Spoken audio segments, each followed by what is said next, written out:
Hey, and welcome back to Kayla J's Gospel Hour right here on WURD 96.1 FM 900 AM, streaming live at wordradio.com. Hey, be sure to download our free mobile app, and that's the way you can take us anywhere and everywhere you need to go. Y'all know here I like to break down some stigmas that we have in the church. Y'all know in January I started this fashion conversation. Well, ushers and mothers of the church. I'm bringing it right back up because some of y'all still had a few questions. Y'all wasn't feeling it too much, but I'm gonna keep bringing it up because this is something we need to talk. Because yes, fashion does belong in the church. If the fashion didn't belong in the church, why is it so important we wear robes? I'm just saying. And here to help guide me through this conversation is fashion consultant Jenn Tompkins. Hey Jenn, how are you doing? I'm doing good. Thank you so much for having me. I'm so excited to talk about this rich topic. And this is, up my lane. So really excited to be here. Listen, y'all, it really is up her lane. Later, we're going to plug her social media. And I'm telling you, you'll just be blessed by her pictures and her lists and her auntie. She make you go through your own closet and be like, all right, well, she did this, so maybe I could pull it off. That's what I be doing. I'm just saying. That's what you got to do. That's what you do. Shop in your own closet. But before we dive deep in, my sister got to do a wellness check with you. We're in the pandemic in the new year, 2021. On a scale of 1 to 10, how you feeling? I'm about I will say like earlier today, full transparency, I was like a 5, right? It was a lot going on. The weather, being cloudy and gloomy and cold, and cold, and so it's something, trust me, there's something that is ever healing within a sunny day, right? So about a 5, but as I began to progress through the evening, I would say I'm like an 8 now. I'm at a good 8. I'm at a good 8. Yep. Listen, that's amazing. So I said she was a fashion consultant, but not only is she that, y'all, I want you to know that I don't just grab folks to talk. She's also a licensed missionary. So when we start talking about the ministry aspect, she knows firsthand. Because I could hear the comments now. What she know? She know it all. I said what I said. So Jenn, though, but what got you interested in fashion? Like, I know that that's not what you do professionally. However, Right. It is your hobby. So what made fashion so interesting to you? Well, I mean, fashion to me, it's like, it was a generational like thing, right? For me, my mother is a fashionista, and a creative, right? And her mother, fashionista, creative. And just from, I remember, and it's so interesting, I remember growing up and it will be like a Wednesday night, right? And I will walk into my mother's room and she's playing dress up. And I'm like, Mom, what are you doing? She's like, oh, I'm just trying to see what clothes fit here, what shoes fit there, And I saw that creative process as a kid, right? Every week, that creative process, just her doing that. And, when she was doing it, it's fun. I don't think she realized like, oh, am I influencing my daughter or anything like that? But she had that creative process. So I think from a child, I had that eye, right? Mm-hmm. Everyone else was kind of reading like Teen Vogue or Teen Beat or whatever those magazines were. I was looking at like GQ and Vogue, right? And saying like, okay, what can I do with this? What can I do with that, right? I think it really came to fruition for me when I started working and I started getting a paycheck where I could buy things. And that's when it really came full circle, right? For me. And then I think the social media outlet really allows me to be influenced by so many different people, right? Yeah. And to be influenced within my budget. Listen. Yeah, I mean, so like you said, like I'll look at something, a Lori Harvey is wearing a sweatsuit and I'm like, ooh, they had that at Target. I can kind of pull that off, right? Or I look at some of the plus size models and plus size fashion, and let me just, definitely put in a plug for that. had it been my sister, 10 years ago, plus size was not in. It right? wasn't. It was hard to find something. It is hard to find. With this new movement of Black is beautiful, Black girl magic, Black boy joy, excuse me. I think now you also have this embrace of all different sizes as well, right? And so now you really do have a wave of, it is no longer looked at when a woman is plus size who is maybe larger than a size 12, is no longer looked at like, ooh, she need to do something, right? It's now, ooh, how's she dressing, right? How is she pulling together? And you even see that with so many brands that have come out, like with Target plus size, with, before you listen, you know, before it was like Lane Bryant and that was it. You like 14 shopping in Lane Bryant. Yeah, you're like looking like your grandmother. Looking like your grandmother. And I feel like every plus size, every full girl in middle school had to go through that awkward stage of, I'm looking now 20 years older than what I should be looking at, because there aren't any plus size clothing, right? I'm so glad now we have so many brands that have plus size clothing that younger kids don't have to go through that, especially our girls, right? Don't have to go through, now I have to look like I'm 20 years older, right? And so now we even say that it's even true on the church scene, right? So you have an H&M where they have a plus size right now. And so some of the younger girls in our church can now have the cute dresses at H&M versus having to go to a Lane Bryant, right? Or an Avenue, or a Dress Barn. Or remember Dress Barn? You remember Dress Barn? I had so many convocation dresses from Dress Barn. Come on. I was put there a jean jacket on to try to make it look young.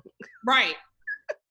So I think that was all of us and trying to, so my influence with fashion and it's really a good time to be alive, to be plus size, to be fashionable, because you have the opportunity and so many influencers who are online, and so it's free to be able to see what's in, what's new, what's picking up, what's hot, right?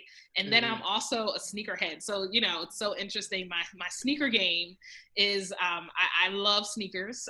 Now that's something that was influenced when I was younger too. I even love when I was younger, when I would go into a sneaker store and you would smell like the smell of new sneakers. It was so amazing. I'm like, yes, this is amazing. To this day, I get excited, right, when I buy a pair of sneakers or that new sneaker smell. And so, and now that even being such a large staple, before it was like sneakers were like basketball, right? Now it's, I'll put on a pair of Jordan 1s with a dress to church, right? If it's a Friday night thing. And we're like, what are you doing, right? And a hat. And that's the way I'm showing up, right?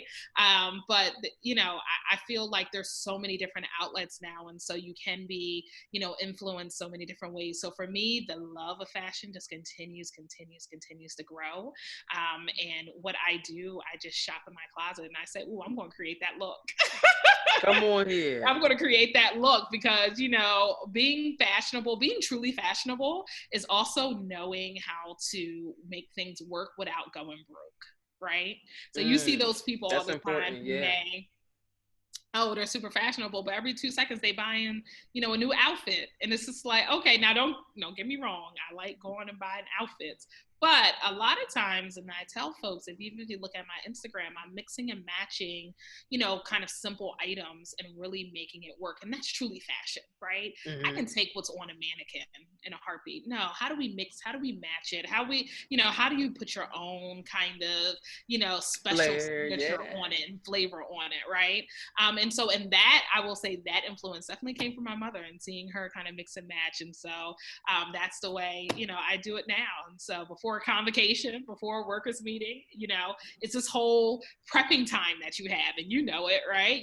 Maybe like weeks before, and you're like, oh, let me get these shoes, and oh, I have this. Oh, how am I going to, and it starts for me. That's where it starts in the head. I know I have this, and then I play with the outfits, and then I'm like, okay, stockings and shoes, okay, lap scarf, okay, hat, right? Yes. And I do all of that, and so it's a whole process. But understanding that, again, fashion for me is just such a huge love, and it's really a way that we can show our creative being, and just our own perspective, right? That individuality piece, I think that's what we miss sometimes. We can be unified, but also individual at the same time, right? I love it nothing more than when I'm in a convocation or when I'm in a church house and I can see someone truly be their creative self, and I can see that, right? That influences me, that inspires me, because it says to me that brother, that sister, right, is comfortable in who they are in Christ, because they're here in church and they're praising God just like I am, and they can be comfortable in that space. And so that's where I hope that I give off to others as well in the church house, that, hey, I can be comfortable being who I am in Jesus, because this young sister just came in and looked respectable. Look, turn heads with her clothes on. Come on now. Hello, right? Turn heads even with the clothes on. And so that's what we aim to do. But that's true fashion. That is true fashion. And I just have a great love for it. So I hope that answers the question. Listen, you answered the question, and you really dived right into the next one. Okay. Church and fashion. Does fashion even go along with the church? When folks think of church, especially the Black church, we think old peg stockings with long black skirt, collar shirt, button all the way up your neck with a hat. Listen, those days are gone. I don't think I own a skirt that go past my calves. Listen, I really don't think I do. And I'm a whole missionary. Listen, I'm more so, you gotta listen, sis. Everybody has to know what assets are good on them, right? My thing is like, I like my skirt a little bit below the knee, just because my calves. I love my calves, not my knees so much. So I know what works for me, whereas some, like them long because they don't like their legs, right, or anything like that. And so, yeah, I mean, fashion in the church. So let me just say this: fashion in church has always existed because Black pageantry has always existed, right? And so, one of the things that, we have to understand is that the act of going to church, the act of praising God, has a certain amount of pageantry for Black folk, right? And so we give God our best. We give God our Sunday best. We give him our best. And this goes back to, we can certainly trace it back to slavery times, but even let's just say more modern times, we can take it back to, the times in the South and sharecropping, right? Everyone would, work in the fields, but they saved their best pair of shoes, right, to get into the Lord's house, right? I remember, I'm a huge historian, and one of my favorite historical figures, Coretta Scott King, that's my girl, right? That's my homie. Like I say all the time, like if we can just get more scholarship around her and what she has done, it's just absolutely phenomenal, just a phenomenal figure, right? But she talks about a lot in her autobiography about when she was going to church as a young child in Alabama, where they had dirt roads. She frequently remembers that there were members of the church who would literally walk the church barefoot because they didn't want to get their shoes dirty, right? Wow. Because they wanted to give God their best. So they walked with no shoes on because they wanted to have clean shoes when they went into the house of the Lord, right? That in of itself, whether we want to call it or not, was a fashion statement. There was a pageantry to that, right? They were bringing their best selves. They were, and I will say this: when we dress well, we feel well. Right? For sure. When we dress, it's I'm not a psychologist, but I can say, and I know that there's been a lot of research around this, when you dress well, when you wake up, when you put on your Sunday best, when you put on your makeup, when you put on, maybe a little bit of that new lipstick, oh, praise God, when you put on, right, those stockings, when you put on you feel better, right? Yeah. And so there's something about when you feel better, you praise better. Let's be honest, right? Yeah. I've had my best shouts in Christian Louboutins. Oh my Lord, oh my gosh, right? Yeah. So this is just, so part of it is the pageantry of the Black church. It is. And I think we have to acknowledge that is part of our culture, just like anything else is. It is part of our culture. So when we talk about fashion in the church, right? Now, I will say this. If you cannot have the best of fashion, that should not stop you from coming to church. It shouldn't, right? And let me tell you how amazing the Black church is. The Black church, and there'll be some church mother there who's saying, I want to get that baby, some money, go get some clothes, or I want to be able to give her some money or give her some of my old hats, right? I have an aunt from Georgia, who sent up with my cousin. He went down home, and he lives in Washington, D.C., and then he decided to come see me, and she sent up with him from Georgia about 10 hats that she wanted to give to me, right? So when we talk about that fashion being generationally and what we do as women in passing down fashion trends, that's huge. That's a sisterly thing. For her, it was, oh, I know Jennifer is going to wear this well, right? And so let me go ahead and gift this to her. But again, it's about looking good. It's about feeling good. It's about, when you feel and you look good, you praise God better. There is a lot of research around that. And so that's where, that's kind of my take on it. Fashion in the church. And then the other part is it's the creative piece, right? The creative people. When we see people's creativity come through with fashion, that, those are different tools that can be used for ministry, right? So you see the creative piece where it comes down with a piece of clothing. Well, that's a person who could probably create a ministry as well, right? Who can think about new and innovative ways to interact with young people, who can think about new and innovative ways to maybe bring about a singles ministry, right? And so really is indicative, right, of some talents and some gifts that possibly are untapped in that person, and that the church, it could be truly useful to the church. So that's my take. Yeah.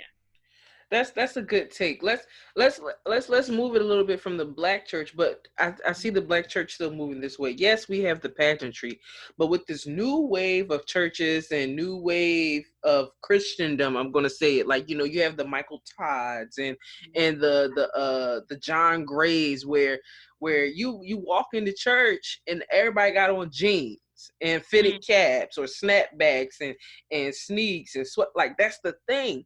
So how do you merge those two? We have this pageantry where we come in and we look like we belong on somebody's red carpet, versus where somebody would say these folks coming in their play clothes. Gotcha. Well, so I will say this, just like it's diversity in anything else, there's diversity in the church sphere as well, right? And so understanding that certain things, so let me term this correctly. Certain things, right, weren't meant to be married. And what do I mean by that, right? So the same audience, right, that say the Michael Todds and the John Grays are reaching aren't necessarily the same audience, right, that some of our traditional Kojic churches are reaching. And I think we have to be okay with that, right? And I think that's where we really kind of get caught up, is understanding that not our style of worship, right? Not every style of worship, every style of clothing, every style of praying, every style of just church in general is going to be for everyone, right? And so I love the fact that we are able to have balance, right? So when I see young people, who are able to, say on one Sunday have the cool, jeans on with the J's and with the fitteds, that's cool. But then could also switch that up maybe the third Sunday with the 3-piece suit, right? And being able to do both. And we see these, so the Michael Todds and the John Gray, they're able to do both, right? And given the right circumstance. So I think that we definitely have to celebrate just the diversity that is there within, the church realm, and just like diversity everywhere else. When you have diverse voices, particularly in the church realm, right, in the spiritual realm, that helps us to be able to reach the masses more. Just the same way when we have diversity at the board table, right? It allows us to think about innovation. It allows us to reach those, other populations that maybe we wouldn't have reached if we just had one monolithic narrative around the table, right? And so when we're able to celebrate all those different narratives, where we're able to celebrate all those different styles, that allows us to have a more inclusive conversation of everyone who can come to the table, and we're able to serve everyone. So that's kind of my take on it. I don't demonize it at all. I love it. I love the fact that, if you are the Jordan wearing, the skinny jean wearing brother, and you want to go to church with your fitted hat, go do it. Praise God, right? Now, if you're the person who's kind of like me, who likes to do both, where I can go to church with a hat like this or a hat that has rhinestones on it, go and do it. And I think all of that should be celebrated in our spiritual realm. I do. I do too, and I really want to take time to sit and praise churches that allow folks to do both. I've noticed a significant change in the Potter's house. You know, one Sunday Bishop Jakes is in a suit, and next Sunday I think I saw him preaching in a sweatsuit one time, and I Yeah, never in my wildest dreams thought Bishop T.D. Jakes would get up in a the sweatsuit. bishop. Right. You know, and I'm seeing that in more traditional churches, especially in our traditional mega churches, where they are changing it up. Even if we look outside of the black church, Joel Osteen, that brother used to be in a suit all the time, but we look at who came out of his ministry, John Gray. So therefore there was still some mixing, and I think it's great, because like you said, diversity, it has to happen in everything within our church. Mm-hmm. um Switching into ministry just a little bit, when we talk Sure. about fashion and we talk about ministry, we know that especially for us women preachers, we're taught to be modest when we preach. You know, we're taught to just be plain and simple. And folks like me who love a little bling bling, I mean, you talking to the girl who before communion, my first lady got us, Kayla, make sure you take your earrings off, honey. Okay. And that's that old school teaching. I love it. I love You know, it. how do you think that worked? Because for me, I always feel like there's kind of a double standard there, where men, they can wear their suits and their cufflinks can be shining super bright, whereas me, I can't even wear a bedazzled shoe. mm, mm. Okay. So I will say this. So let me back that up a little bit more. Okay. This is let me drink some more tea. This is because you got me passionate now about women in ministry. Lord, let me one more sip, sis. Mm, that's some great tea. Great Some tea. great Okay. tea. So let me start it at the root of the root of what I would say to all of that. And the root is that I tell every single woman, right, in general, this is ministry, this is work, this is anything. If you do not feel comfortable, don't accept the engagement. Okay? And that's the kind of power we have. And this is what we even see, you know, what I always say, that church reflects life sometimes, the same way kind of how movie stars say art imitating life. Church kind of imitates life the same way, right? And so some of the struggles that we are dealing with as far as the gender inequity sometimes in our churches is the same struggles we're dealing with in the gender inequities in the world, right? And so we can see it sometimes in a corporate setting, we can see it, right? Sometimes in our social settings, we can see it, right? And so what a practice for me is that if I am not comfortable if I cannot be comfortable in who I truly am, right? And taking a preaching aid, I will not do it. Now that's the power that I've given myself to do. And to say that if I feel that I am trapped, if I feel that my rights are being inhibited, right? I feel that I will not accept that particular engagement. So I say that, right? I say all of that.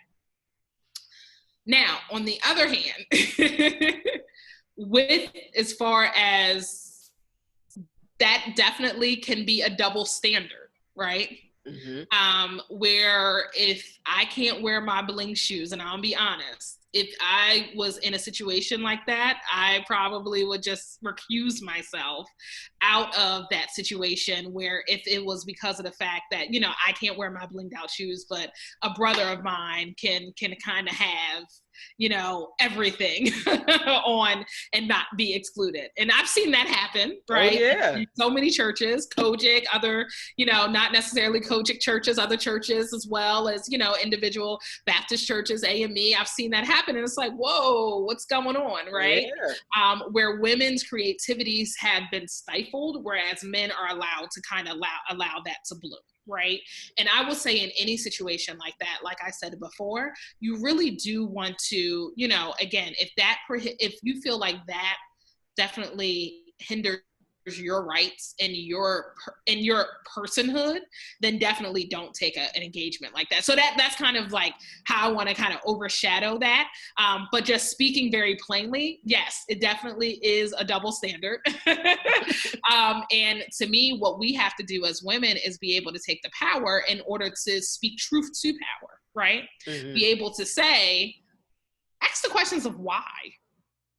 Right? Why do I have to do this if and it's okay to ask why. It makes people uncomfortable when we ask why, but we have to ask why because a lot of times we're doing things because it's just a tradition and not really any great reasoning behind it, right? And they needed someone like us to come along and to say why, right? So it's always good to ask why, right? And then also being able to challenge that with saying, hold on, no. This is not the way this is going to go down because of the fact I do see that there are some inequalities here. And that's the other part of speaking the truth to power. We have to ask why, but then we also have to be able to call out inequities when they happen, right? And so when those things happen, yes, that should be called out because that is an inequity, right? And if you're, again, because this is what this is really about. It has nothing to do with sparkly, right? It has everything to do with diminishing or not diminishing, stifling your creativity while allowing someone else's to bloom. And you wouldn't allow that outside of the church, so why do we allow that inside the church? Yeah. I really enjoy and love how you put that together because that's really what it is.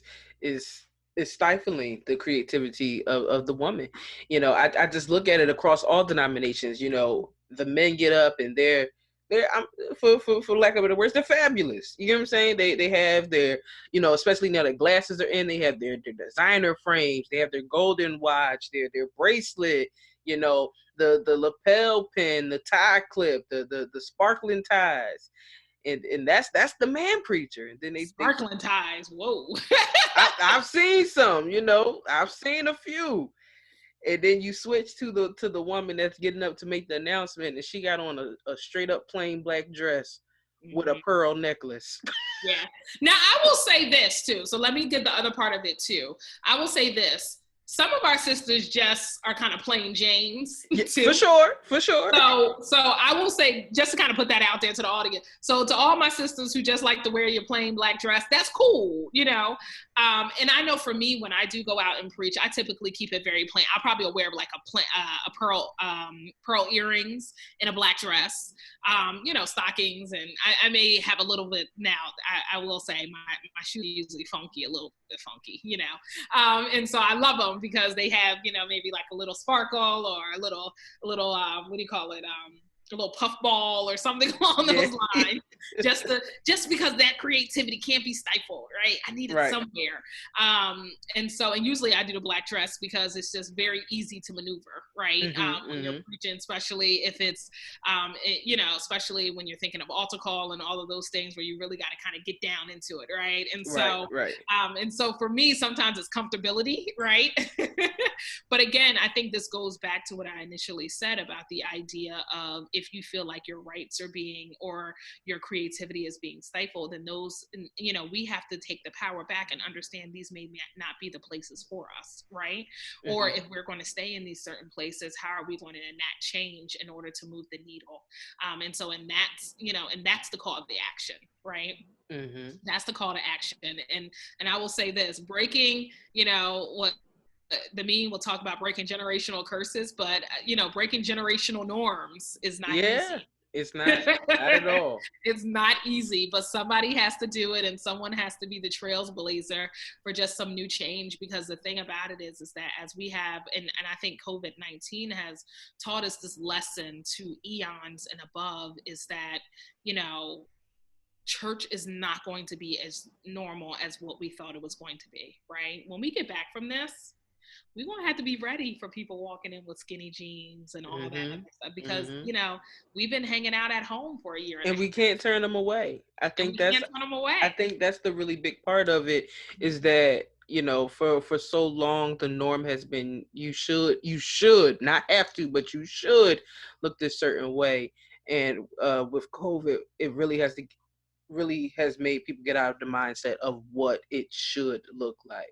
Mm-hmm. Yeah, no, absolutely. And so, that's something, and again, going back to that diversity, we're going to have to, and this is as a church body as a whole, we're going to have to accept more diversity and understand, where it's coming from. And this is going to be a little different, but it's so interesting, right? And again, this is a historian part of me. When you look back at, if you look back at like photos from like the 60s, right?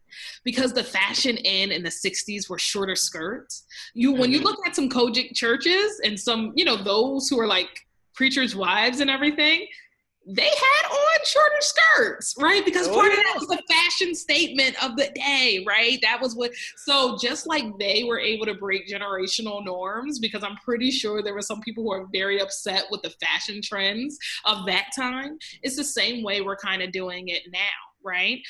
But again, I think that there's a way to, be able to usher in the old generation into the new kind of generational norms that we're forming without being completely insulting and dismissing what our history is, right? That's it right there. And so I think that there's, you do have some people who are just like, when I was I went to divinity school at Harvard, and the reason why I mentioned that, not because I just went to Harvard, but the reason why I mentioned that is because it's actually a story to go along with that. But I did go to Harvard.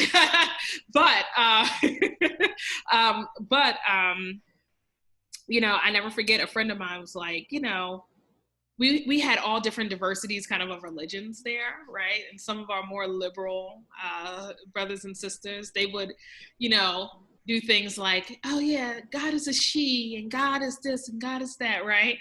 And my one friend would just say, you know what? Sometimes I just feel like people just doing like, we get it, right? She was like, we get it, right? And it's just like, God is all inclusive. She said, we get it. And she said, now, you will find no more person more inclusive than I am. She said, but I just sometimes feel like, people just want to make people mad by just saying that, right? I was like, what do you mean? She's like, no, I just kind of feel like they just want to make people mad. Like, that they're going to think a certain way, and you just try to make them mad, right? And so I say that sometimes with our newer generation, sometimes we just be picking at people, right? Just want to make them mad. And this is like, come on, y'all, right? Come on. We got to do this in a way where we can usher in change, but still have the older generation very respectful of what we're doing. And part of that is us putting in the work too, right? Can't have the older generation put in the work, right? They put in the work, they put in the fundraisers, they put in, the midnight prayers, they put in the work, they put in putting out the ministries, they put in that kind of work. And so, part of it is we have to be able to put in that kind of work as well, and understanding that it's going to look a little different because, we have different careers and things like that, but being able to put in the work, because that's what speaks respect to an older generation. Oh, they're putting in the work? Okay, right? And so, okay, well, missionary Jennifer, she, decided to wear this big, Amish looking hat to church, but, but she put in the work. Yep, you can put in the work, right? So you kind of have to balance it a little bit, and you have to kind of give and take. And I think that's how you really start to usher in, again, those new generational norms, and then usher in a little bit of change as well. And so that's the way to do it. So I just wanted to mention that. No, that's good that you mentioned the work, because it really literally leads into this next question about having a fashion ministry. I know a young fashion designer that used to go to the church that I grew up at, and she really tried to incorporate a fashion show once a year. And it wasn't really widely receptive, because fashion show in the church, what, but I think if we even did those little type of things, conversations like this wouldn't be so taboo. The only time we ever think about fashion in the church is when it's Women's Weekend and we want to give old suits to the women at the shelter so they can look like us on Sunday morning. But I think if we had a fashion chat throughout the year, and at the end of the year, maybe have a fashion show, the trends of church fashion throughout the year, I think something like that would be great. So what my question to you is, what say ye about a fashion ministry? What could that look like inside of a church? Wow. I mean, what could I look like? I mean, so again, marrying kind of the older generation to the newer one. I think we now have a much more appreciation. I think this is quarantine as well, for everyone creating their own brands and doing their own thing, right? And so how cool would that be if you have the church mothers who know how to crochet, who know how to sew, right? Who are teaching our young people, this is how you can start your own pocket square business. And this is how you sew. And this is how you can start your own little A-line dresses, because that's all it is at H&M, right? It's A-line dresses, right? This is how you can do your A-line dresses that you like to wear so well, right? That's the way it can look, right? We can do our little fashion show. We can choose a shelter in the area to be able to make little fashionable dresses out of pillowcases and then donate to that area, right? Or donate to, maybe, somewhere overseas, right?